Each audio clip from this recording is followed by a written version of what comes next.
La pâtisserie, c'est avant tout une histoire de goût, de saveur et d'émotion. Bienvenue dans Papille. Je suis Léa Reverdy, amatrice et passionnée de pâtisserie. Et depuis 2021, je me suis lancé un défi. Vous emmener avec moi à la découverte de ce qui fait vraiment un bon dessert. L'objectif ultime, trouver la recette parfaite qui fera fondre vos papilles à coup sûr. Vous êtes sur le point d'écouter un nouvel épisode de Papille. C'est le podcast qui part à la rencontre des meilleurs chefs pâtissiers et pâtissières pour comprendre l'émotion et les saveurs qui les animent au quotidien lorsqu'ils et elles créent leur dessert d'exception. Après cet épisode, à vous de laisser libre cours à votre imagination et de créer les desserts aux saveurs qui vous ressemblent tout en vous inspirant des meilleurs. Bonne écoute! Hélène Carlogen aurait aussi bien pu devenir fleuriste ou décoratrice d'intérieur. Mais après un stage en pâtisserie, c'est finalement à ce métier qu'elle a décidé de se dédier. Et pour lier ses autres passions, elle aime toujours réaliser des petits croquis de ses futures créations et ajouter des fleurs dans ses desserts. Aujourd'hui chef pâtissière du Prince de Galles à Paris, elle s'est par exemple amusée à créer un tea time 100% fleuri. Une forêt noire à la fleur de cerisier, un dessert fleur de jasmin, fraises et yaourt, ou encore la camomille, le tilleul, les framboises et la meringue. Bref, ce qu'aime Hélène, c'est s'amuser à créer des desserts originaux aux saveurs pleines de souvenirs. Et c'est aussi comme ça que s'est naturellement construite notre discussion. Les saveurs de son enfance angevine, d'abord, celles de son expérience en Australie, ensuite, celle de son parcours au Plaza Athénée et celle de son quotidien au Prince de Galles enfin. Et sur ce fond de gourmandise, Hélène nous raconte aussi son envie de devenir pâtissière, ses débuts de créatrice, son travail main dans la main avec ses équipes et ses leçons de manageuse. Alors au menu de cet épisode, son amour des dessins et des fleurs, comment déguster un dessert, son conseil, ne pas brûler les étapes, et enfin, comment devenir manageuse et apprendre à gérer les conflits. Bonne écoute! Bonjour Hélène. Bonjour. Comment Léa. vas-tu? Très bien, merci. Et toi? Ça va, merci beaucoup. Je suis très contente d'être ici, c'est très joli comme lieu. J'étais jamais venue au Prince de Galles du coup. Et ouais, c'est super joli. Ok, trop bien. Déjà pour commencer, comme je fais avec tous mes invités, on va revenir un petit peu sur ton parcours, mais vraiment au prisme des saveurs. Donc déjà, c'était quoi, toi, ton dessert préféré quand t'étais petite?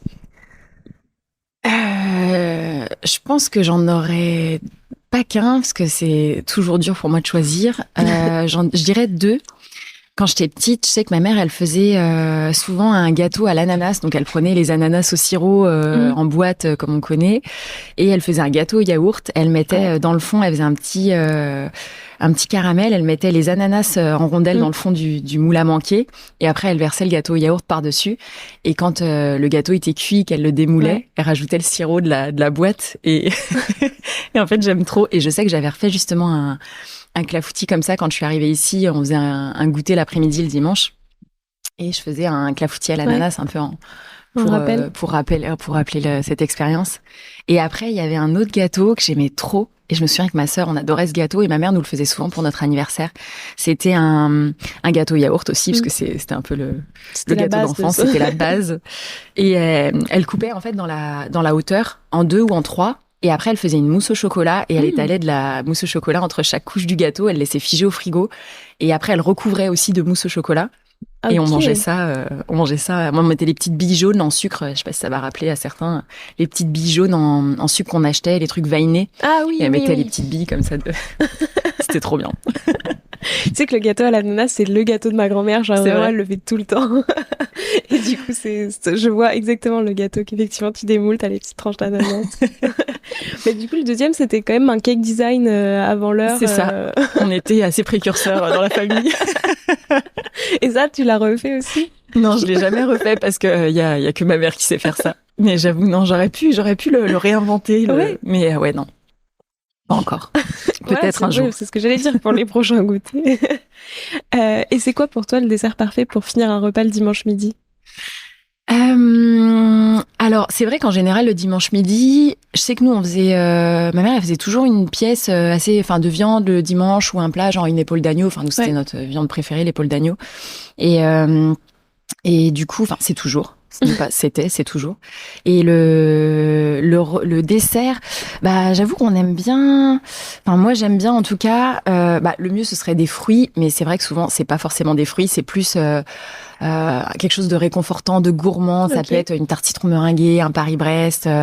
Qu'est-ce que je pourrais dire d'autre? Une tarte. J'ai pas d'exemple précis en vrai. Mais en vrai, un classique un peu réconfortant. Ouais, quelque chose de réconfortant. Allez, je vais dire un Paris-Brest.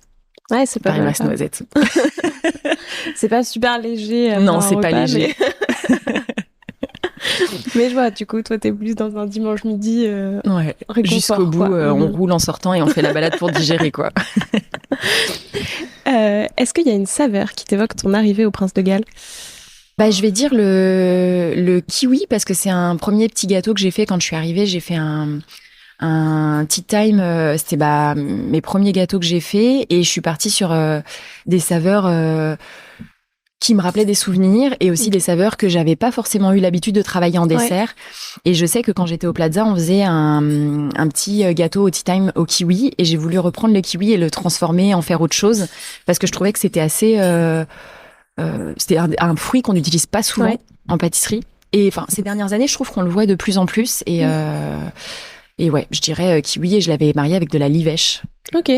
Voilà. Et c'est vrai que ça avait un petit peu surpris pas mal de personnes et du coup ça fait plaisir. Je peux dire que je pourrais dire que ça a marqué l'arrivée. C'est vrai que oui, c'est un ingrédient que tu vois très très peu dans les desserts, quoi. Ouais. En plus, vrai. Tu peux pas le travailler chaud. Enfin, tu peux en faire des compotés, ce genre de choses. Moi, j'avoue que je le cuisine pas. Je l'avais laissé cru. Ouais, je l'avais laissé cru parce que je trouve que c'est un fruit qui est difficile. C'est un peu comme moi, je sais que par exemple la mangue aussi, c'est un fruit que j'aime bien cru, que je me vois pas travailler. Ou par exemple la grenade, j'avais travaillé un petit flan aussi sésame grenade. Donc la grenade, c'est un fruit qu'on n'utilise pas souvent en pâtisserie. Et pareil, c'était vraiment les deux petits gâteaux qui dénotaient un peu. Et c'est vrai que c'est le genre de fruit où je trouve qu'il faut le laisser... après, c'est mon avis, mais il faut le laisser pur. En fait, ça fait très fruit de salade de fruits. Ouais. Que tu vois rarement travailler autrement que cru dans une... Enfin... Ouais, c'est vrai. Après, je pense qu'il faudrait tester. Là, en parlant, je me dis, il faudrait que j'essaye. J'ai jamais essayé de le mettre sous vide, par exemple, avec une saveur ou quelque chose pour juste l'imprégner. Et je pense que ça devrait le rendre, du coup, translucide. Mais ça pourrait être intéressant à tester. Effectivement. C'était quoi, toi, les saveurs de ta toute première création? Est-ce que tu t'en souviens? Alors, c'est très dur comme question. Je sais qu'en plus tu la poses, parce que en écoutant tes podcasts, je sais que tu la poses, mais à chaque fois je me dis, mais qu'est-ce que c'est que les saveurs de... Et si elle me la pose un jour, je ne saurais pas répondre. C'est exactement ça. En vrai, c'est hyper dur. Je me souviens que ma première création, je pense que c'était... j'avais travaillé dans un grenier à pain à la gare à Angers, parce que je viens de là-bas. Oui. Et j'avais un jour mon patron qui m'avait dit, si tu veux créer quelque chose, vas-y. Et j'avais essayé de faire une tarte, mais alors j'arrive absolument pas à me souvenir avec quoi c'était. Je sais que c'était un échec monumental. J'arrivais pas du tout à... Je pense que j'avais pas encore on va dire la dextérité pour assembler les choses ou même essayer de trouver un visuel. Je pense que je voulais faire quelque chose d'original alors que ça restait une boulangerie-pâtisserie. On faisait des choses quand même simples, propres, bonnes. Et je voulais trop faire un truc original et en fait ça ressemblait à rien parce que j'avais pas la technique. Je venais de commencer. Et il me semble que c'était quelque chose autour du chocolat et de l'agrumes. Mais j'ai du mal à me souvenir. Ouais. Et je peux pas être plus précise. Du coup, c'est quoi les saveurs de ta toute dernière création? Ma toute dernière création, je dirais que c'est un dessert. Alors, par exemple, en ce moment, on fait la cour intérieure de l'hôtel, c'est le patio on a une carte actuellement autour de la Suisse, donc parce qu'on a un partenariat avec Crans-Montana et une station suisse. Et en fait, on a revisité des desserts suisses, dont la meringue crème double. Et on est parti sur un dessert et en fait on a beaucoup de bons retours sur ce dessert, donc je suis assez contente. On est parti sur un monochrome blanc, mais après on l'habille avec un petit peu de poudre de mandarine parce que c'est vraiment on part sur une crème épaisse grain d'orge, donc qui est vraiment 45% de matière grasse. C'est une crème qui est quand même un petit peu acide. On n'a pas repris la crème suisse douce parce qu'on a voulu quand même amener un peu d'acidité. On a fait une meringue à l'orange avec donc vraiment des zestes d'orange dedans. On a pris différents croquants pour la meringue, parce qu'on a fait donc la meringue française et des tuiles de glace royale qui sont vraiment très fines, très friables, croquantes en même temps. Et j'ai rajouté du confit d'agrumes et une petite sauce avec une sauce mandarine, vraiment avec un jus de mandarine et des segments de mandarine. Et après, donc poudre, on récupère les zestes. Donc avant de faire les segments, on récupère les zestes pour faire de la poudre, pour les dessécher. Et après, on met un petit tour de poivre de moulin, de poivre de Vosti périphérie, que j'aime beaucoup, qui vient de Madagascar. C'est assez floral, assez fruité comme note. Et c'est un peu comme le poivre de Timut, il y a des petites notes d'agrumes dedans. Et je trouvais que ça se mariait parfaitement avec ce dessert. Et je suis assez contente de ce dessert. Combien de temps ça te prend généralement de créer un dessert Enfin, par exemple, celui-ci en particulier, parce que je sais que c'est toujours... Quand ça change, ça varie énormément suivant les desserts, les inspirations et tout, mais ça, par exemple. Ouais, c'est vraiment aléatoire. Bah, ça, j'avais... Le fait de partir déjà, d'avoir cette idée d'inspiration de Suisse, j'ai tout de suite pensé à meringue crème double parce que je l'avais découvert il y a pas longtemps. J'ai un ami qui habite en Suisse depuis assez longtemps, mais j'ai découvert assez récemment ce dessert meringue crème double et j'ai adoré. Enfin, c'était vraiment tellement gourmand. Alors pour le coup, il y a pas du tout d'acidité dans ce dessert. C'est la crème double qui est hyper douce et les meringues bien sucrées, mais même si on n'a plus faim en fin de repas, on le mange sans problème. C'est la gourmandise, c'est un peu comme un tiramisu. Enfin, je trouve que c'est le genre de dessert, il n'y a pas besoin d'avoir faim pour le manger. Et le fait d'avoir déjà cette base, je partais pas de zéro, ça m'a permis d'aller assez vite, mine de rien. J'ai tout de suite eu... au début, je voulais peut-être j'hésitais justement de le laisser dans le classique meringue crème double, mais de le revisiter visuellement, ou de rajouter de l'acidité. Et c'est en le goûtant ou même avec l'équipe, avec mon sous-chef Julien, on en parle. Enfin, on est vraiment à chaque fois en partage là-dessus, on discute beaucoup. De se dire il faut rajouter de l'acidité et moi j'adore les agrumes, donc dès que je peux j'en rajoute. Il y en a un peu partout dans mes cartes. Et la mandarine, je trouve que c'est quelque chose qui est assez doux. En plus, on a travaillé les mandarines mi-camp. On a testé avec des mandarines mi-camp, des mandarines d'Italie. C'est plus là, après, où il y a eu la réflexion de se dire quel type de mandarine on va utiliser. Et du coup, les mandarines mi-camp, j'avais découvert ça. C'est assez doux comme parfum. Il y a pas trop de pépins, donc c'est assez bien pour faire des segments. Et en même temps, les mandarines d'Italie, elles sont vraiment très puissantes en goût. Donc, le fait de marier les deux aussi, c'est assez intéressant. Et pour le coup, les mandarines mi-camp, qui sont, c'est une mandarine, une variété de mandarine aussi, qui a pas d'amertume. Donc, c'est vraiment très, très bon aussi.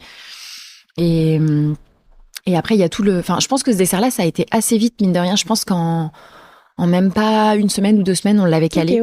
Des fois, ça peut prendre, des fois, ça peut prendre 3 jours, parce que ça dépend du timing qu'on nous donne. Par exemple, si on accélère un peu on nous dit, le testing, c'est dans 3 jours. Forcément, ça nous met la pression et il faut qu'on avance, quoi. Mais on va peut-être pas aller aboutir le dessert. On n'aura peut-être pas le temps d'aboutir le dessert et des fois, ça peut être dommage de ce côté-là. Mais quand on sait qu'on fixe la date à l'avance, de se dire, faut qu'on les cartes soient calées pour, je sais pas, pour dans un mois. On sait qu'on a un mois pour venir et on sait qu'on pourra vraiment aboutir le dessert. Et mais ce dessert-là, après, le fait c'est venu assez rapidement quand on s'est dit on rajoute des agrumes. Tout de suite, j'ai voulu mettre aussi de l'agrume dans la meringue. La glace royale, c'était une technique que j'avais pas l'habitude de travailler. C'est Julien, mon sous-chef, qui me l'a assez vite proposé pour quand il est arrivé dans certains desserts. Et c'est vrai que c'est une technique qu'on réutilise assez régulièrement parce que je trouve que ça apporte du craquant, mais en même temps de la finesse pour apporter quelque chose de très visuel, de fin, d'élégant à un dessert. Et en plus, on peut le décliner en toute forme. On peut rajouter une poudre dessus pour accentuer. Justement, là, on saupoudre de la poudre de mandarine par-dessus le dessert, mais on aurait pu directement le mettre sur les tuiles pour les faire sécher. Enfin, on peut vraiment les transformer comme on veut. Donc ça, c'est assez chouette. Donc voilà, ce dessert assez rapide à faire. La crème, je voulais vraiment pas dénaturer la crème. Au début, je voulais vraiment travailler la crème double. Et au final, on s'est dit, ça manque quand même la crème. Je pense que c'est bien pour un dessert de Suisse, mais dans un hôtel 5 étoiles, je me suis dit, il faut quand même qu'on ajoute. C'est bien. Moi, j'aime bien avoir la balance avec le croquant, le moelleux, l'acidité qui vient casser la note sucrée du dessert. Je pense qu'un des seuls desserts où on n'a pas rajouté d'acidité, par exemple, c'est le millefeuille. Où le millefeuille, c'est gourmand, réconfortant. Pareil, les Paris-Brest, les choses comme ça, Paris-Brest. Non, il y en a quand même plusieurs, même le baba au rhum, il n'y a pas d'acidité dedans. Mais pour ce dessert-là, en tout cas, je me suis dit, c'est le moment de le twister vraiment. Et c'est pour ça qu'on a pris une crème de Normandie qui était avec de l'acidité pour casser le sucre. Voilà. Qu'est-ce qui, toi, à l'origine, t'a donné envie de devenir pâtissière ? Alors c'est drôle parce que c'est vraiment pas c'était pas une passion à la base. En fait, je savais pas du tout quoi faire comme métier et c'est pour ça que j'ai fait un bac général, j'ai fait un bac littéraire pour me laisser le temps de réfléchir parce que déjà au collège en général, on nous demande qu'est-ce que tu veux faire plus tard et moi j'avais plein d'idées mais j'étais perdue, je savais pas par où partir, je voulais être fleuriste, enfin mon grand rêve ça aurait été d'être fleuriste. J'adorais le dessin donc je voulais être décoratrice d'intérieur ou architecte ou et forcément, le fait de faire un bac, ça te laisse le temps de réfléchir. Et puis aussi parce que j'adorais l'école. J'ai adoré le bac littéraire. J'ai vraiment pris beaucoup de plaisir. Et je sais qu'il n'y a pas beaucoup de monde qui aime l'école, mais j'étais un peu un ovni là-dessus. Et en fait, en terminale, quand ils nous disent avant les vacances de Noël, faut remplir la fiche d'évaluation, pas l'évaluation, mais de choix, de vœux pour l'année prochaine. Et là, c'était vraiment la panique, quoi. La panique. Mais là, faut vraiment que je me décide qu'est-ce que je vais faire. Et surtout qu'au collège, c'était pas de chance parce que j'avais toutes mes copines qui étaient dans d'autres collèges qui avaient le droit de faire des stages pour dans des entreprises d'une semaine, un peu pour la découverte des métiers. Et moi, j'avais pas ça dans mon collège. Et en fait, c'est en terminale où j'ai commencé à aller voir des conseillers d'orientation qui orientent pas toujours très bien, je trouve, ou qui nous démotivent dans des élans qu'on avait. Enfin, par exemple, fleuriste, ils m'ont dit tu gagneras peut-être pas très bien ta vie parce que c'est hyper ponctuel dans l'année.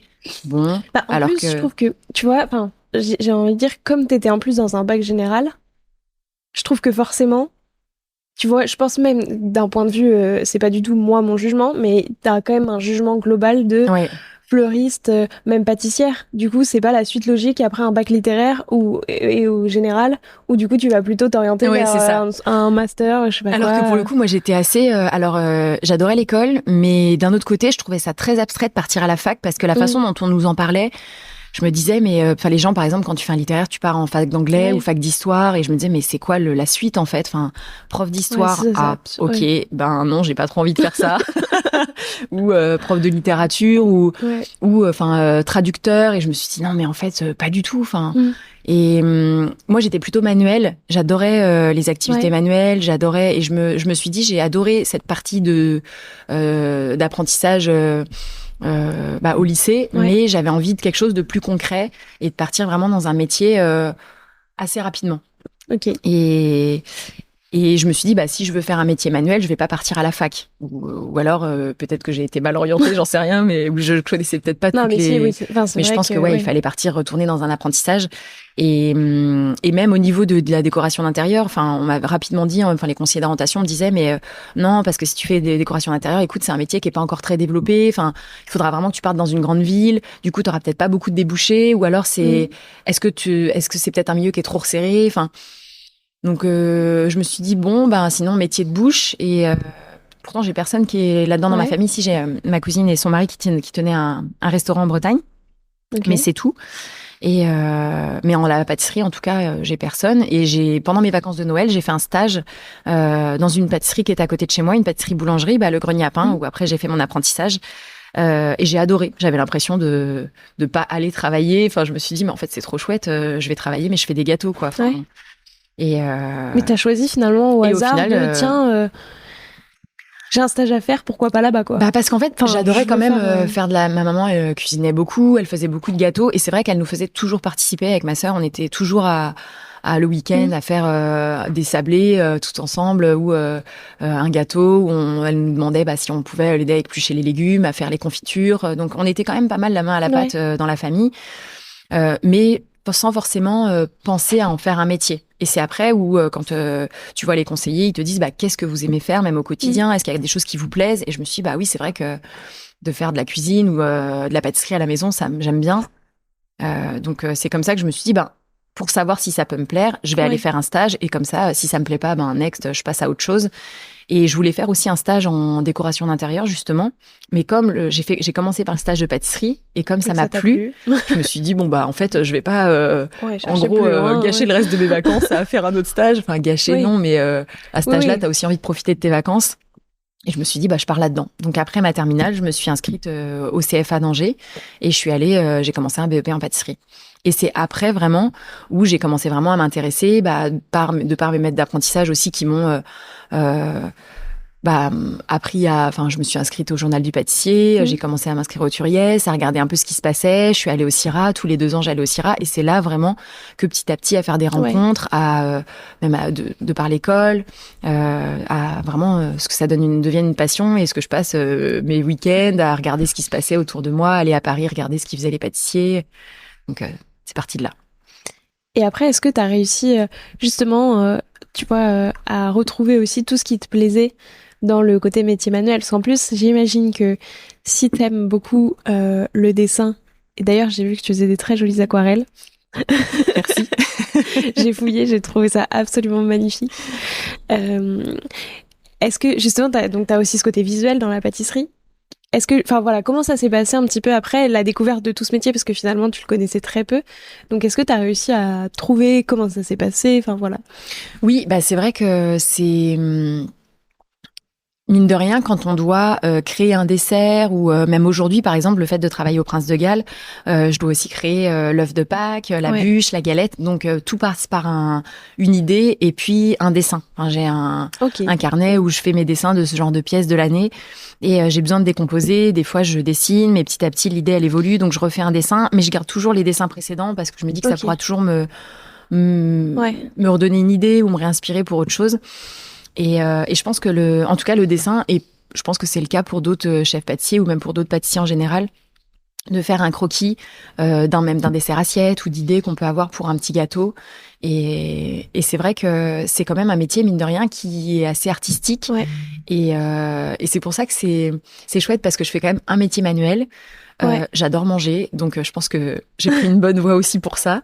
Je suis assez gourmande, et je sais qu'il y a certains pour qui le fait de faire de la pâtisserie tous les jours, ça les dégoûte et ils préfèrent le salé. Ouais. Bon, moi j'aime toujours autant le sucré, j'aime toujours autant manger. Et c'est vrai que ça me permet de continuer aussi le côté, même si j'ai quand même mis de côté le dessin, parce que j'ai fait des années de dessin, les cours du soir. De dessin, et j'en fais plus autant qu'avant, mais dans tous les cas, j'en fais toujours dans le cadre du métier. Est-ce que du coup, justement, ces petits croquis, est-ce que c'est vraiment juste des croquis purement, techniques de comment je vais construire le dessert, ou est-ce que du coup, t'aimes bien faire un truc un peu plus, justement, qui rejoint un peu vraiment le côté dessin que t'avais avant, et du coup, faire des dessins un peu plus poussés, entre guillemets? Ouais, non, j'avoue, je fais pas forcément de dessins poussés, c'est des dessins plus en mode croquis, parce que c'est vraiment, même quand je faisais du dessin, même en cours, c'était beaucoup de croquis. L'aquarelle, je m'y suis mise pendant le confinement, parce qu'au bout d'un moment, j'avais envie de changer, de faire autre chose. Mais sinon, j'adore le croquis. J'adore le croquis, et pour le coup, même quand je dessine en dehors, je vais pas dessiner des pâtisseries. Les pâtisseries, c'est vraiment dans le cadre de mon travail, mais sinon je dessine pas de pâtisserie particulièrement, et la couleur, c'est venu qu'après, plus pour les paysages, tout ça, les plantes, parce que j'adore toujours les plantes quand même. C'est ça, les fleurs et tout. Ouais. Comment est-ce que justement sur tout ça, t'as un peu une inspiration commune, à la fois pour, du coup, plutôt le côté visuel de tes desserts, et peut-être pas, ça peut être sur le goût, justement, les plantes et tout, mais est-ce que tu as une inspiration commune entre à la fois le côté fleuriste, les plantes, les fleurs, à la fois les dessins, donc du coup tu dessinais quand même pas mal de plantes, de fleurs et compagnie, et du coup tes desserts, est-ce que chaque fois c'est un même source d'inspiration ou pas du tout? Non, franchement, je peux m'inspirer de plein de choses différentes. Après, c'est vrai que les fleurs... j'ai tendance à en mettre pas mal sur les desserts, des petits pétales de fleurs, des fleurs, ou essayer de trouver une fleur qui s'accorde soit par l'acidité, s'il y a un peu d'acidité dans le dessert. Genre, j'adore l'oxalis parce que déjà, je trouve ça trop mignon. Et en plus, ça rajoute une petite pointe d'acidité. Ou alors, une fleur qui va s'accorder à la couleur qu'on peut retrouver dans le dessert. Par exemple, si c'est un fruit. de l'agrumes, de trouver plutôt une fleur violette comme du souci, de la tagette. Si c'est un dessert avec, par exemple, on faisait un dessert à la fleur de cerisier. Donc, la fleur de cerisier, on n'en trouve pas en pâtisserie ou très rarement. Du coup, j'ai utilisé la fleur de yetchine qui est un peu rosée, enfin, qui peut être rose, blanche et qui fait penser, enfin, qui rappelle du coup cette fleur de cerisier. Ça, j'aime beaucoup. Et en plus, j'étais hyper contente parce que cet été au patio, on avait fait un thème thématique fleurs, parce que c'était thématique merveilleux, floral. Et on a fait des desserts. Chaque dessert de la carte avait une fleur. Et du coup, j'étais au début un peu étonnée parce que je me suis dit, ah mince, mais est-ce que ça va plaire? Parce que les fleurs, ça plaît pas non plus à tout le monde dans les desserts. Autant en déco, ok, mais d'avoir un parfum floral. Oui, dans chaque dessert. Ouais, ça peut ne pas plaire. Et en fait, ça a beaucoup plu. Et même moi, j'ai pris du plaisir à... Parce qu'avant, j'adore les fleurs, mais pour le coup, j'aimais pas avant les fleurs dans les desserts. Je trouvais que ça faisait vite parfum pot pourri de chez mamie ou les trucs qu'on met dans les penderies pour sentir bon. Et au final, quand c'est bien dosé, c'est vraiment très bon. D'ailleurs, j'ai Hugo de mon équipe qui avait... j'aime pas du tout la lavande dans les desserts. Et il a fait un dessert à la lavande. Et en fait, il m'a réconcilié parce que c'était super bon, lavande abricot. Et c'était bien dosé. Et pareil, avant, j'aimais pas du tout la rose, mais le fait d'avoir travaillé dans un restaurant australo-libanais quand j'étais en Australie, ils utilisaient beaucoup de roses. Et au début, c'était un calvaire pour moi de goûter les desserts. Et en fait, après, petit à petit, à force d'en goûter, j'y ai pris goût. Et maintenant, j'adore ça. Donc, je pense que même quand on n'aime pas quelque chose, le fait des fois de se forcer un petit peu au début à en manger et d'habituer son palais, en fait, on peut limite tout aimer, quoi. C'était quoi ton dessert chouchou avec les fleurs de cet été? Alors, c'était vraiment justement le dessert à la fleur de cerisier, parce que c'était une forêt noire, et de base, j'aime pas la forêt noire, mais comme c'est un des desserts préférés de ma mère, j'avais vraiment envie de le revisiter, et parce que, pour le coup, j'adore la fleur de cerisier, et je me suis dit, fleur de cerisier, cerise, enfin, j'ai fait tout le cheminement comme ça, cerise, cerise forêt noire, parce que je voulais un dessert au chocolat, et je me suis dit, comment je vais marier un chocolat avec une fleur? Et je me suis dit, ça peut être une bonne idée de faire cerise, fleur de cerisier, chocolat, forêt noire. J'ai fait un peu tout ce cheminement. Et du coup, j'en suis assez contente parce que c'est un dessert à l'alcool quand même, parce on a mis quand même du kirsch dedans, on a mis des griotines au kirsch. Et c'est toujours le risque, parce qu'on a quand même une clientèle pas mal de middle east. Et je me suis dit, bon, dessert à l'alcool, des fois... ils nous demandent quand même des desserts sans alcool, mais c'est un des desserts qui a le mieux fonctionné.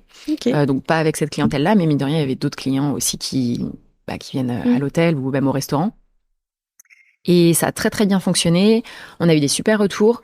Et on l'avait fait aussi pour un événement, l'événement des croqueurs de chocolat. On a eu des super retours aussi.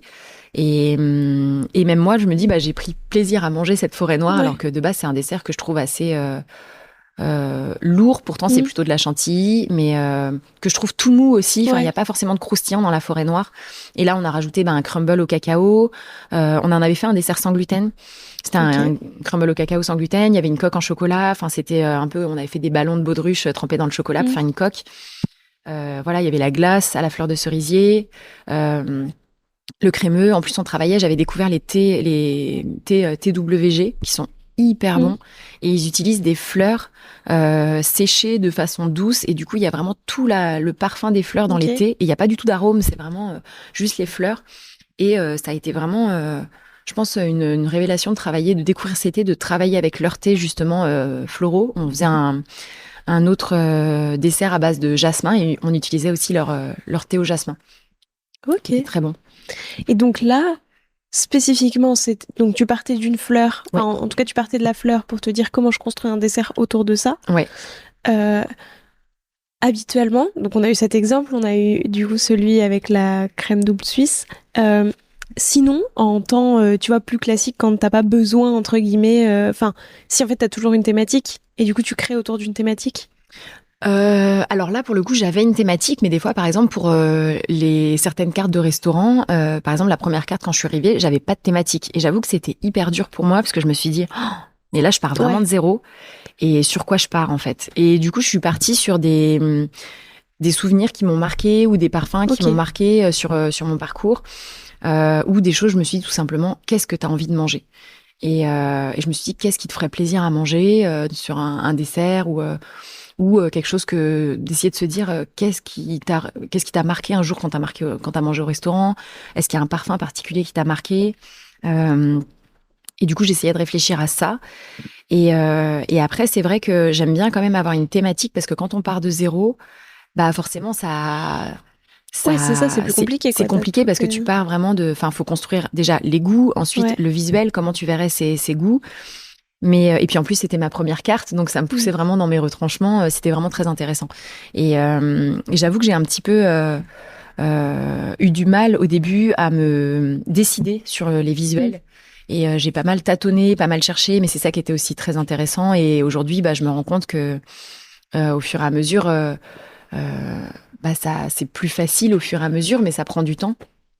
Et je me souviens que je suis partie je me suis dit bon bah j'ai des origines bretonnes, donc je suis partie sur le sarrasin.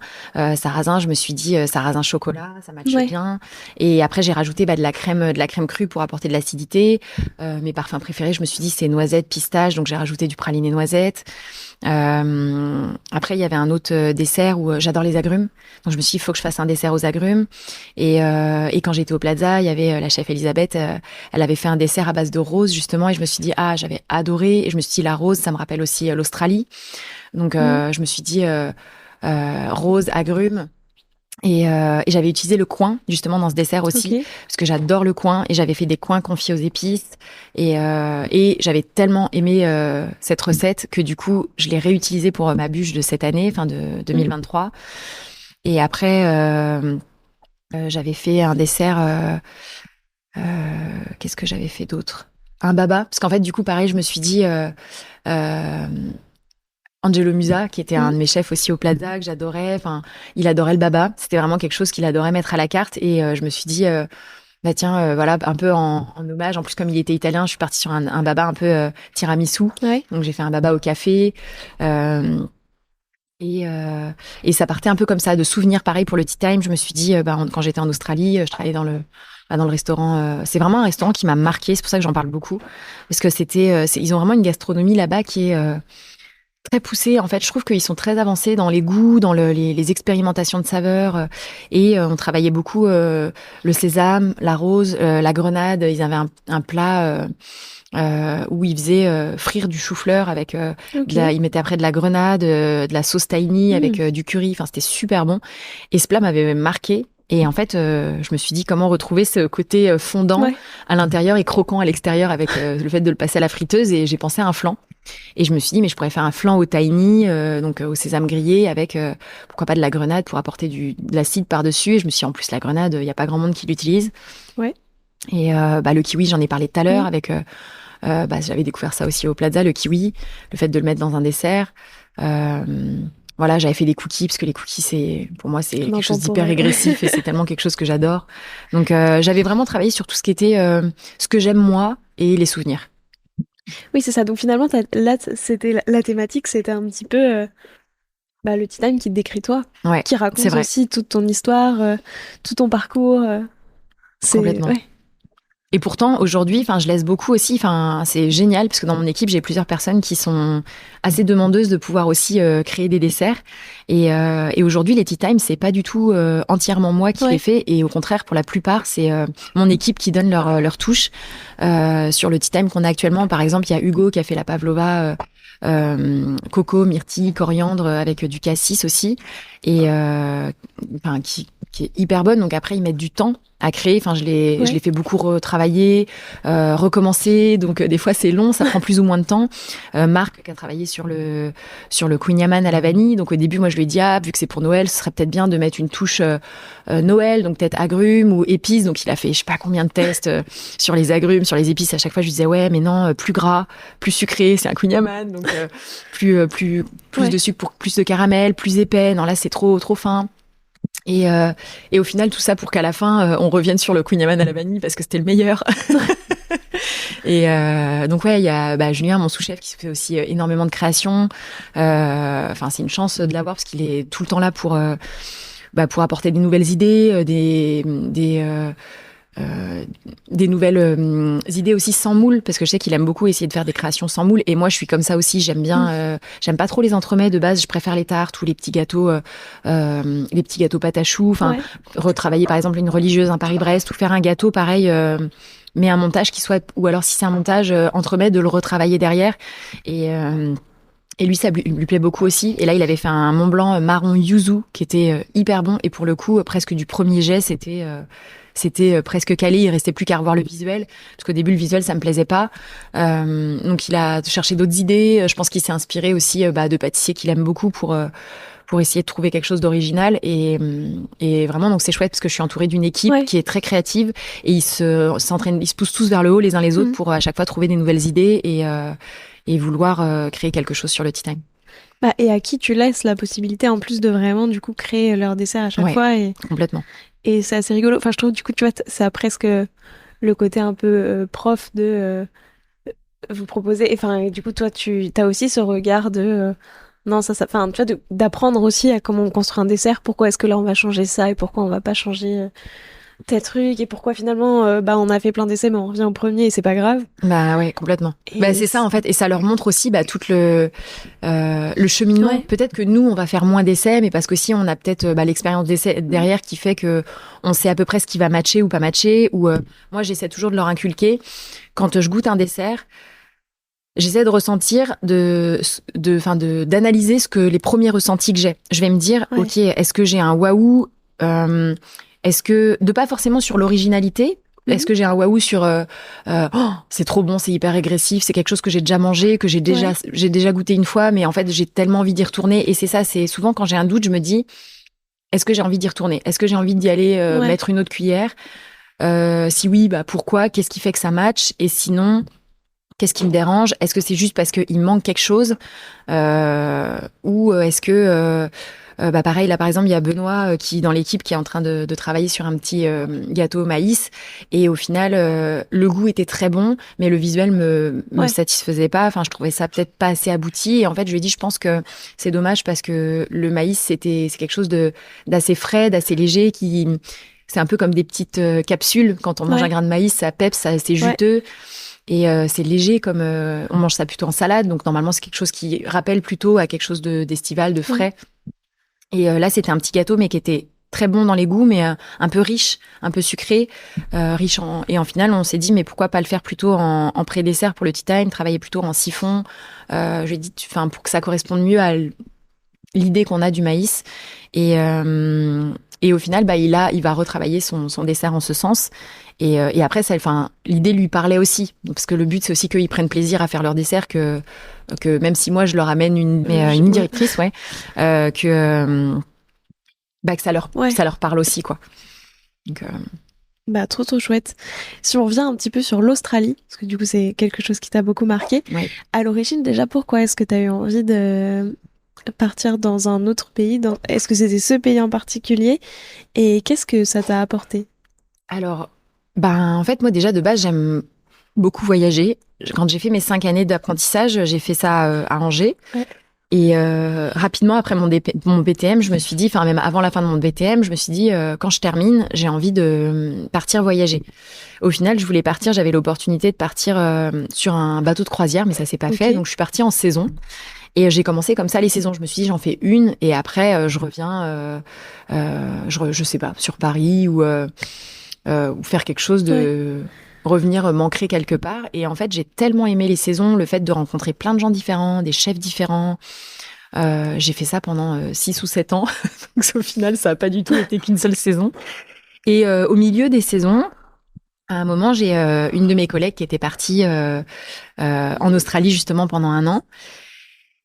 Et j'entendais tout le monde, c'était une destination qui était un peu à la mode à ce moment-là, tout le monde partait là-bas et tout le monde disait de toute façon tout le monde y va. En plus, à ce qui paraît, il y a plein de Français là-bas. Donc je me suis dit bon, ok. Et en même temps, d'un autre côté, je me disais donc c'était une destination parce que tout le monde allait, ça m'attirait pas. Et en fait, le fait que cette collègue qui était aussi une amie m'a dit mais en fait c'était vraiment top, elles ont fait une super expérience là-bas, elles ont adoré. Je me suis dit bon, en même temps, en fait il faut peut-être juste que j'y aille, comme ça je vais me faire mon propre avis. Et je me suis décidée, je me suis dit, à la fin de la saison prochaine, j'y vais. Donc, j'ai pris mes billets, j'y suis allée. Et c'était au mois de mai. Et c'est vrai que je suis allée à Brisbane parce que c'était une saison là-bas, au mois de mai, ça commence à être l'hiver. C'est inversé, les saisons par rapport à la France. Et le but, je voulais pas emmener toute ma garde-robe, les vêtements d'hiver, les vêtements d'été. Donc, je me suis dit, il faut que j'aille dans un endroit en Australie où c'est à peu près la même saison toute l'année. Et quand on va au milieu de la côte Est, on a... Bon, sinon, j'aurais pu aller dans le Nord où il fait chaud tout le temps. Mais je voulais quand même aller dans une ville qui soit assez grande pour trouver aussi du travail facilement. Ouais. Et sur la côte Est, Brisbane, c'est une ville où même en hiver, il fait pas moins de 10-12 degrés. Donc, on a été là-bas. Je suis partie avec une amie. Et on a adoré. On a adoré. On a travaillé chacune séparément parce qu'elle parlait déjà très bien anglais. Moi, j'avais vraiment envie de parler, enfin de développer mon anglais. Et j'ai travaillé dans un restaurant où les patrons étaient australiens, mais avaient vécu 10 ans au Liban. Ok. Et en fait, ils avaient ramené toute cette culture libanaise qui était hyper D'où la intéressante. rose, etc. Voilà, exactement. Et c'était, je travaillais avec Alana Sapwell, qui aujourd'hui est assez réputée en Australie. Elle est cuisinière de base, mais là, ça faisait 2 ans qu'elle travaillait en tant que pâtissière dans ce restaurant, parce qu'elle voulait aussi développer son côté pâtisserie. Et du coup, j'avais travaillé que en boutique, en hôtel de luxe, donc dans un cadre très pâtissier, enfin très technique, où on pesait tout. Et là, je découvrais vraiment le milieu de la de la pâtisserie cuisinière, quoi. Ouais. Où tout était cuisiné, où il y avait pas vraiment de recettes, où c'était tout au feeling, et où j'utilisais le fourneau, je faisais du pain libanais, donc je cuisais le pain libanais tous les matins dans le fourneau. Enfin, c'était hyper intéressant. J'ai découvert plein de choses, des saveurs aussi que je connaissais pas. C'est là-bas que j'ai découvert. On n'utilisait pas que des saveurs libanaises, parce que par exemple, je me souviens que c'est là-bas que j'ai découvert le shiso. On faisait un dessert au shiso. On faisait un dessert au topinambour. Elle utilisait beaucoup les légumes. On faisait un dessert au potimarron. Enfin, ils ont pas de potimarron là-bas. Ils ont pas les courges que nous on connaît ici. Ils ont d'autres couches. Je me souviens plus du nom. Mais voilà, d'utiliser beaucoup les légumes et de les cuisiner. Et c'était vrai. Et d'utiliser quand même des saveurs aussi. On utilisait du cumin, de la rose. Plein de saveurs, du sésame, plein de saveurs libanaises aussi. Et c'était un beau mariage. Donc ça t'a ouvert sur une toute nouvelle façon de travailler aussi. Ouais. Déjà des nouveaux ingrédients et en plus une nouvelle façon de travailler la pâtisserie. Complètement. En fait, de casser un peu, parce que j'avais été habituée à utiliser beaucoup de moules. Je pense que j'étais encore... parce qu'en plus, j'avais une plus grande expérience en boutique qu'en restauration à ce moment-là, ou en hôtellerie. Et c'est vrai que en boutique, tu utilises beaucoup de moules, c'est beaucoup de montage ou de fonçage de tarte. Et là, ça me... Au début, c'était assez déstabilisant parce que j'avais l'impression de repartir limite en tant que commis, de redécouvrir le métier. Et en même temps, c'était génial. On faisait énormément d'heures. Je me souviens, c'était la première journée, on n'avait pas fait de pause à midi, pas fait de pause pour dîner. Et je me suis dit, mais en fait, quand est-ce qu'ils mangent là-dedans? Donc... Et du coup, donc le premier mois, j'avais perdu 5 kilos. Et en fait, ils mangeaient jamais. Ils grignotaient sur le pouce. On commençait à 9h, on finissait à 1h du matin, mais sans pause. Ah ouais. Et à un moment, je lui dis, mais en fait, vous mangez jamais. Et elle me disait, non, mais en fait, moi, je leur ai dit, mais ça vous dit pas qu'on se pose, qu'on se fasse une pause. Enfin, je sais pas, on se fait tous un petit repas. En tant que bonne française. Et c'est ça. Et en fait, du coup, à un moment, elle m'a dit, ah, mais c'est une bonne idée. Donc, on a commencé à... chacun son tour à cuisiner, au moins de faire une pause. Le midi, non, mais le soir avant le service à 17h, parce que le service commence très tôt. On commençait vers 17h30, 18h. Donc à 17h, on avait instauré le truc de faire... on n'avait pas le temps tous les jours, mais de temps en temps de faire une pause pour dîner. Donc c'était assez sympa. Ah oui, c'est fou. Attends, 9h, 1h du matin, sans là-bas. Pause, sans manger. Effectivement, au bout d'un moment, tu fatigues, quoi. Puis au début, comme tu connais pas, t'oses pas demander, tu te dis, bon, je suis le mouvement. Et après, en fait, tu te mets un peu à grignoter à droite à gauche, des petits trucs qui te tombent sous la main. Donc moi, je grignais beaucoup. On avait un dessert avec un carotte cake. Je mangeais beaucoup de carotte cake, du coup. Parce qu'en plus, c'est ça, du coup, tu grignotes, mais tu manges pas vraiment. Tu manges pas, c'est pas des vrais trucs, donc t'as faim quand même, quoi. Ouais. Et je sais qu'après, après que je sois partie, ils avaient redéveloppé, parce que j'ai toujours contact avec elle, et elle m'a dit qu'ils avaient développé le fait de vraiment instaurer le repas tous les soirs. Et donc ça, c'est chouette. Donc t'as apporté ta petite pierre à l'édifice. C'est vrai. Pour que tout le monde puisse bien manger dans cet endroit. Ça représente quoi pour toi, la pâtisserie ? Ça représente une infinité de possibles. C'est hyper vaste. Je trouve la pâtisserie, on a de la chance parce qu'on a un métier qui est infini, dans le sens où, par exemple, moi j'ai fait de la boutique. Tu te dis, déjà il y a la boutique, il y a le restaurant, il y a l'hôtel, il y a le traiteur, il y a moyen d'être professeur, de faire du consulting. Ouais. Donc, mais c'est pas un métier. C'est ça. En fait, il y a plein de métiers différents et chaque métier est différent.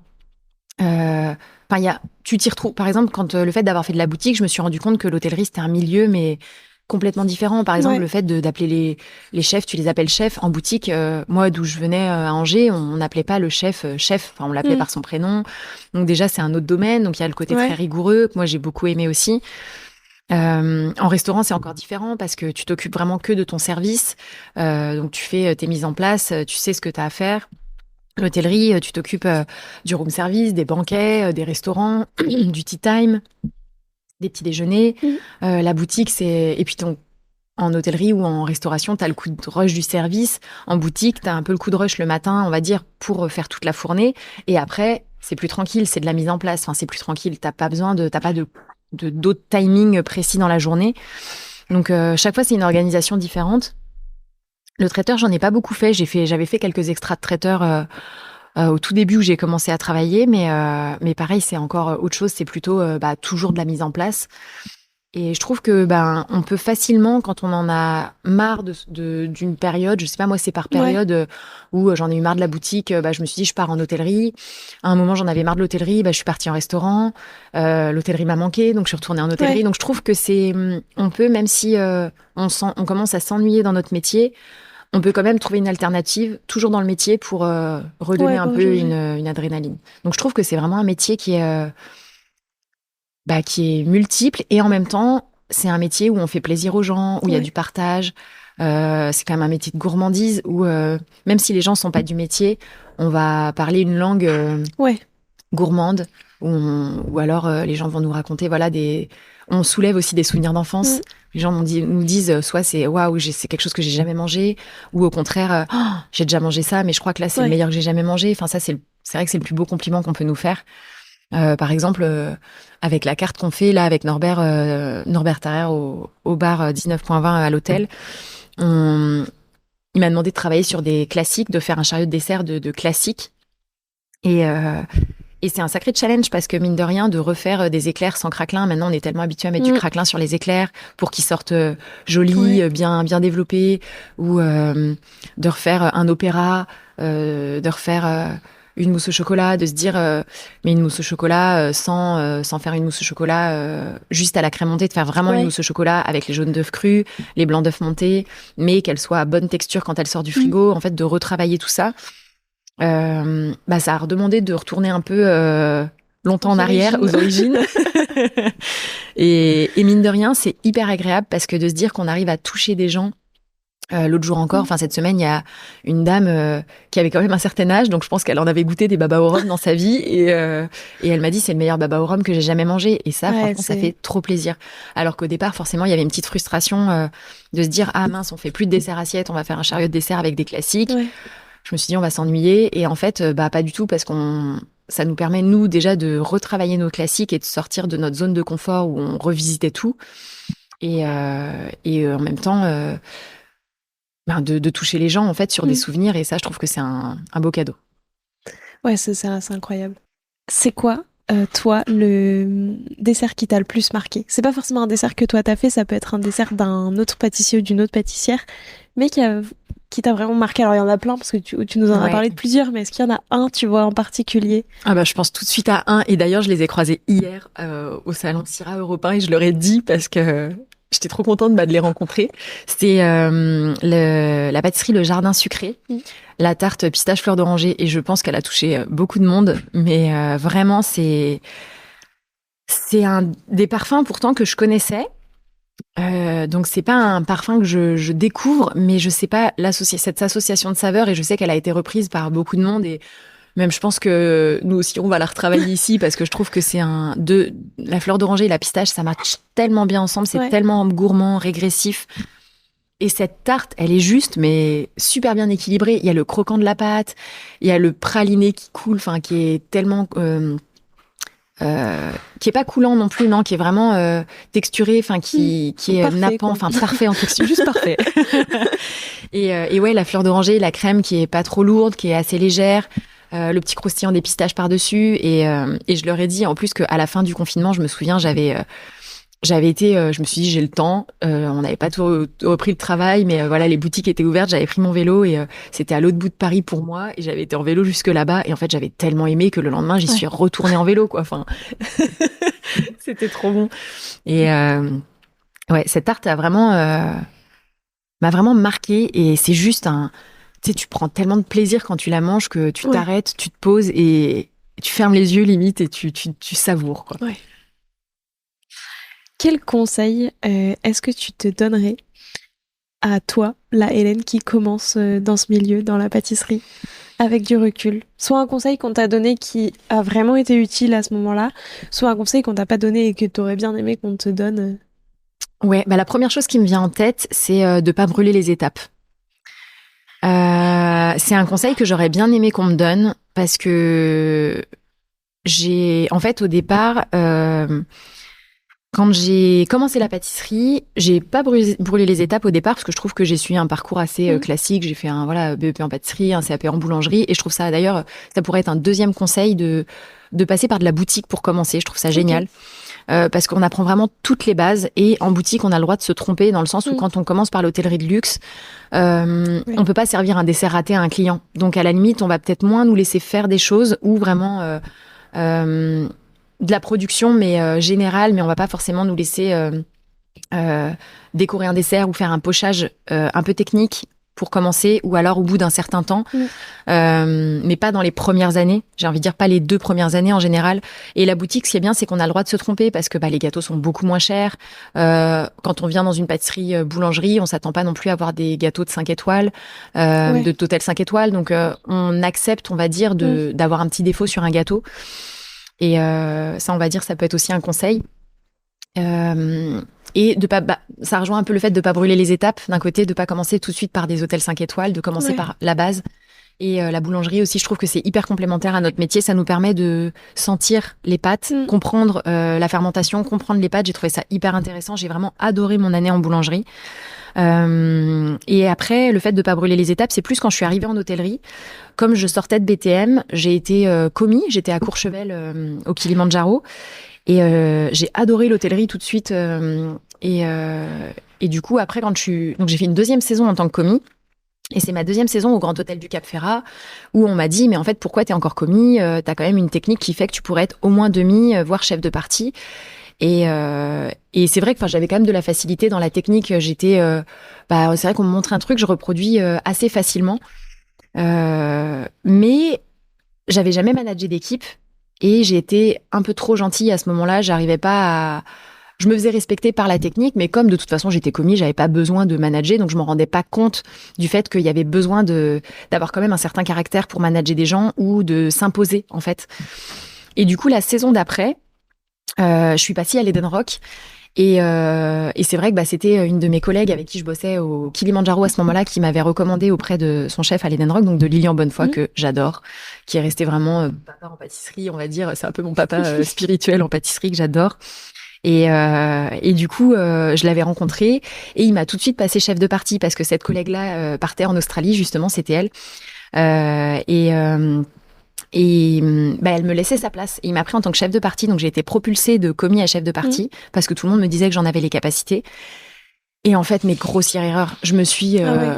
Alors, j'ai adoré mon expérience à l'Eden Rock parce que c'est un hôtel qui est magnifique. L'équipe était géniale. Le chef est génial. Le chef de cuisine, Arnaud Poète, était dingue. Olivier Gaillato. Enfin, toutes les équipes sont tellement accueillantes, bienveillantes. Mais en fait, je me rendais compte qu'au niveau du management, j'avais pas du tout les clés. J'arrivais pas du tout à me faire respecter, parce qu'en plus, j'avais vraiment 2 commis qui étaient assez difficiles. Et ça a été hyper dur. Et j'avoue que j'essayais d'aller demander des conseils au chef, de lui dire, en fait, je m'en sors pas. Donc, comme quoi ça s'apprend. En fait, il y a des gens qui me disent, de toute façon, le management, c'est inné, mais je suis pas d'accord. Je trouve vraiment que ça s'apprend. Et c'est après, quand je suis montée en grade, que j'ai eu la chance, grâce à l'Eden Rock, le groupe Haut de Cœur, d'avoir des cours de management. Donc, j'ai fait des formations de management, j'en ai fait plusieurs, et c'était hyper bénéfique. Des management aussi des cours de cohésion d'équipe, qui duraient des fois 1 jour, 2 jours. J'ai fait plusieurs choses comme ça. Après, je me suis formée aussi par moi-même, de mon côté. J'ai fait aussi des formations plus poussées.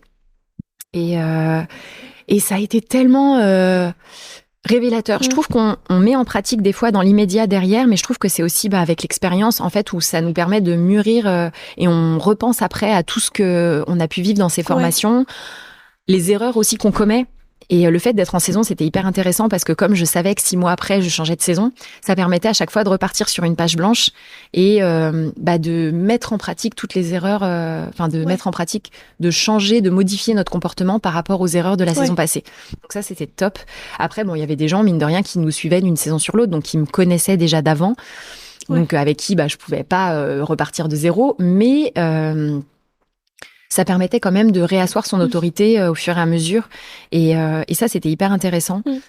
Et c'est pour ça que je dirais de pas brûler les étapes pour vraiment, même si on pense qu'on en a ou qu'on nous dit qu'on a les capacités techniques, de quand même se poser la question à 2 fois, de se dire, d'évaluer toutes les compétences qu'on est censé avoir à ce poste. Et moi, j'avais pas évalué la notion managériale.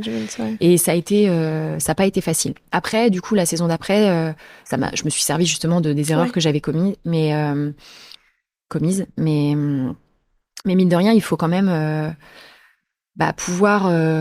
Quand les gens, forcément, on essaie toujours de. Je pense que c'est humain et je leur en veux pas aujourd'hui parce que c'est humain quand on sent qu'il y a une faille quelque part, on essaie des fois de s'engouffrer ou d'essayer on a envie en tout cas pour ma part, et c'est pour ça que je comprends ces personnes-là à l'époque, parce que pour ma part, j'ai besoin d'avoir quelqu'un au-dessus de moi que j'admire et que je respecte. Et à qui tu te dis c'est une figure forte, à qui je peux demander si j'ai un problème. C'est ça. Et du coup, si j'ai quelqu'un de trop mou au-dessus de moi, ça va me décevoir. Et c'est pour ça que je me dis, moi, à ce moment-là, je devais être quelqu'un d'un peu mou, trop gentil. Et c'était forcément dommage pour les personnes qui étaient en dessous. Mais c'est vrai que c'est très dur. Tu vois, c'est un sujet qu'on aborde, pas souvent. Mais c'est vrai que c'est très dur, en vrai, de manager quand tu l'as jamais fait. Et quand t'es jeune, en plus, du coup, comme tu dis, t'as un peu ce côté. Puis, je pense que c'est ça. Tu veux forcément être gentil, tu veux pas paraître méchant, mais il faut pas être trop gentil. Et quand on commence, en fait, on a toujours peur que les gens nous aiment pas ou qu'ils nous suivent pas. Donc, en fait, on a tendance. En tout cas, moi, je pense que tout le monde n'est pas du tout comme ça. Hein. Mais moi, j'étais trop gentil, et c'est surtout aussi que quand les gens me tenaient tête sur un truc, par exemple, je leur disais de faire telle chose, s'ils voulaient pas le faire, j'étais complètement déstabilisée. Je me disais mais comment ça il veut pas le faire, et du coup je réponds quoi à ça, en fait? Si, tu vas le faire, mais en fait d'avoir les clés pour quand on a un conflit dans une équipe, comment régler ou comment gérer ce conflit, rien que le fait de prendre la personne à part et de lui dire en fait c'est pas possible, c'est comme ça, c'est pas possible, mais d'arriver à avoir l'autorité nécessaire et les connaissances nécessaires pour savoir comment gérer un conflit. C'était ça surtout. Et après aussi c'est vrai que d'être trop gentil, c'est pas une solution, parce que au contraire, les gens, et moi la première, j'aime avoir des chefs qui sont autoritaires au-dessus de moi ou qui et je trouve que l'autorité ça amène une sécurité, parce que quelqu'un qui est sûr de soi au-dessus de nous, ça nous permet de nous dire, on se sent en sécurité, de se dire mais lui il sait où il va, donc moi je vais le suivre aussi. Du coup, il va m'aider. Voilà, ou de se dire si je me trompe, je peux aller le voir sereinement, il va trouver la solution. Et c'est vrai qu'aujourd'hui, je me dis, je pense que j'aurai toujours du progrès à faire, de toute façon, c'est sûr. Mais je le sens au fur et à mesure que mon management, il s'adapte aussi à tout ça. Et j'ai pris de l'assurance par rapport à ça. Et j'ai compris aussi que les équipes avaient besoin de quelqu'un qui sache quoi faire, ou qui sache comment rebondir face à un problème, face à un conflit, face à même un problème de dernière minute au restaurant. C'est ça. Mais en fait, puis en plus, c'est pas parce que t'es autoritaire que t'es pas gentil. Non, exactement. En fait, ça va pas ensemble. C'est ça. Il y a un gap entre autoritaire et méchant ou désagréable. Et là-dessus, j'ai eu de la chance justement d'avoir toujours des chefs humains, et notamment, je pense à Lilian Bonnefoy, Angelo Musa, Elisabeth Hoth, qui étaient mais tellement humains et tellement respectables pour ça, et pourtant qui savaient vraiment mener une équipe, l'idée, et tout le monde les suivait, quoi. Et tout le monde les suit toujours aujourd'hui. Très intéressant comme retour. Maintenant, je te propose, pour terminer, de te prêter au jeu du questionnaire de Proust des saveurs. Déjà, Angers en 3 saveurs, ça donne quoi? Alors, Angers en 3 saveurs, le pâté aux prunes. C'est trop drôle parce qu'il y a tellement... En fait, il y a personne qui connaît. C'est vraiment que à Angers. Ouais, et à chaque fois que j'en parle, tout le monde me dit le pâté aux prunes. Mais genre, déjà, ça donne pas du tout envie au niveau du terme. Mais c'est tellement bon. Mais genre, pour nous, c'est donc tous les mois d'août. C'est un pâté aux prunes. C'est un... Alors, c'est sucré. C'est sucré, mais c'est une pâte qu'on utilise pour les tourtes. Genre, c'est de la pâte à foncer. On utilise la pâte à foncer. Pâte brisée, pâte à foncer. On met des prunes Reine Claude. Donc, c'est très important. Des prunes Reine Claude à l'intérieur, mais entières. Qu'on ne lave pas, donc ça va choquer plein de gens aussi, parce que sinon ça rend de l'eau. Donc on garde les prunes comme ça, tombées de l'arbre, on enlève juste la queue, les feuilles, on garde le noyau. Donc on abaisse on fait des ronds. C'est un peu comme, en fait, c'est comme des galettes. Pour nous, c'est la période des galettes, mais x2 quoi. Au mois d'août, c'est tout le mois d'août mais arraché. Et du coup, on met donc les prunes à même le fond de pâte à foncer. On rajoute une poignée de sucre semoule par-dessus. Et en fait, on a un autre rond de pâte à foncer, un disque de pâte à foncer qu'on remet par-dessus et dans lequel on a déjà percé un trou au milieu. Donc, on a une cheminée à peu près, je sais pas, qui fait 2-3 cm de diamètre, qui est un peu plus petit que le premier.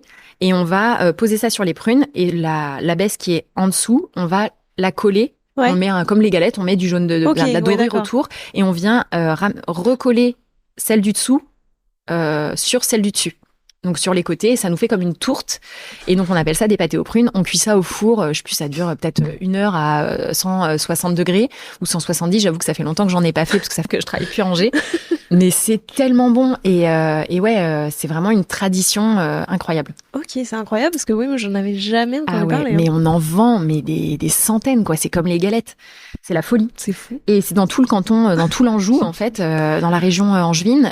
Je pense pas que ça aille même par exemple Nantes qui est pas très loin. Je pense pas qu'à Nantes ils connaissent quoi. Donc c'est vraiment Angers. Après qu'est-ce qu'on a d'autre? On a les Rios à Angers. Les Rios, je sais que dans la Sarthe, parce que moi de base je suis née dans la Sarthe, et on a les Rions dans la Sarthe, et à Angers c'est les Rios. Et en fait c'est du lard de cochon qui peut se manger aussi bien cru en salade que réchauffé. Donc sur les marchés souvent c'est comme quand on va en Espagne à la paella ou et ben là c'est les grands chaudrons sur les marchés avec les Rios qui baignent dans l'huile et qui sont en fait c'est comme si c'était frit. Et c'est tellement bon. Moi, je les préfère froids parce que je trouve que chose c'est un peu écœurant. Donc, j'aime trop les manger froids. C'est comme les gésiers en salade. Et le troisième parfum, je dirais le Cointreau. Parce que l'usine Cointreau, elle est à Angers. Et par exemple, quand on va dans les bars à Angers, alors je sais pas si ça se fait encore parce que j'avoue que ça fait longtemps que j'en ai pas pris. Mais quand j'étais encore étudiante à Angers, on allait dans les bars et on commandait les Cointropolitains, qui sont comme les cosmopolitains, mais à la place de la vodka, on met du Cointreau. Et du coup, c'est avec du jus de cranberry et du jus de citron. Et en fait, c'est servi dans un verre à cocktail. Et on a le petit shaker rose en plastique de la maison Cointreau qui est servi comme ça. On le secoue nous-mêmes et on verse notre shaker. Et en fait, tu peux remporter ton shaker après. Donc, j'en ai plein chez moi. le petit conseil, si jamais. Donc voilà, donc c'est la petite histoire d'Angers. Donc c'est le truc à faire si on va à Angers. C'est le truc à faire. Donc déjà, faut y aller en août pour pouvoir manger la pâté de prune. Voilà, et c'est une ville trop belle. Donc, faut visiter. Parfait, merci pour ces recommandations. Voilà. Avec plaisir. Si toi, t'étais un de tes desserts, tu serais lequel? Si j'étais un de mes desserts, je dirais la forêt noire, comme tout à l'heure, avec la fleur d'oranger, la fleur d'oranger, pardon, la fleur de cerisier. Parce que je suis vraiment contente de ce dessert et en plus je suis contente parce que je me dis j'arrive à manger une forêt noire que d'habitude c'est pas mon dessert préféré et là j'adore et je trouve qu'en plus pour une fin de dessert au chocolat c'est léger et parce qu'il y a quand même du siphon à la fleur de cerisier, il y a un crème au chocolat donc vraiment je suis très contente de ce dessert. Et en plus tu l'as fait pour ta maman. Et voilà. Si t'étais une saveur, tu serais laquelle? Si j'étais une saveur, la noisette. Je trouve ça tellement régressif, la noisette. C'est, en praliné, comme ça à manger, même cru, juste ou un peu torréfié, tellement bon. C'est quoi ton péché mignon? Mon péché mignon, les cookies. Oh, les cookies, c'est tellement bon. Ou les crêpes. Les crêpes, ça c'est vraiment la pâte à crêpes. Faire des crêpes avec de la confiture maison dedans ou juste la beurre sucre. Dans une crêperie, je mangeais dans une crêperie, je prends une beurre sucre, c'est tout. Ah ouais? J'adore ça. Et mais ouais, sinon les cookies aussi. Je mange tellement facilement. Maintenant, quand je vais dans des pâtisseries, je prends plutôt les choses un peu régressives comme ça, un cookie plutôt qu'un gâteau. Encore un peu mi-cuit à l'intérieur, genre les cookies de Scoop Me Cookies, c'est mes préférés. Ouais. Parce qu'il y en a un en particulier chez Scoop Me. Give Me More avec le géant Douja. Ouais. Je donne toutes mes... Je crois que je vais faire du partenariat. J'ai cité plein de marques, plein d'adresses, là. On va faire un petit guide juste avec cet épisode. Donc, il y a Angers. Et est-ce qu'il y a un pâtissier ou une pâtissière avec qui t'aimerais bien faire une création à 4 mains qui aurait des saveurs un peu inattendues? Oui, Elisabeth Hott, mon ancienne chef, que j'adore. Et parce que je me souviens que quand il y avait les dîners, on faisait souvent des dîners pour une association ou un organisme. Alors, je sais plus ce que c'était exactement. C'était des dîners où ils faisaient des accords mets et vins, mais avec des vins, à faire découvrir vraiment des vins qui sortaient de l'ordinaire. Et je sais qu'elle avait un livre qui était sur toutes les saveurs des vins. Et ça permettait justement de créer des desserts grâce aux saveurs qu'on retrouvait dans les vins. Et je m'étais justement acheté ce livre parce que je trouvais ça génial. Et elle arrivait vraiment à créer des desserts qui étaient incroyables grâce à ça. Et ça me plairait trop de travailler sur un dessert grâce à un vin comme ça avec elle.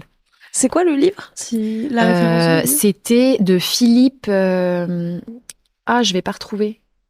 Ou si t'as le nom du livre et comme ça je le mettrai en description. C'était... Je ferai mes recherches et sinon je t'enverrai un message pour pouvoir le mettre en description de l'épisode. Mais du coup, promis, pour les auditeurs, si ça vous intéresse, il sera en description. Ok. Maintenant, j'ai 5 dernières questions. Ouais.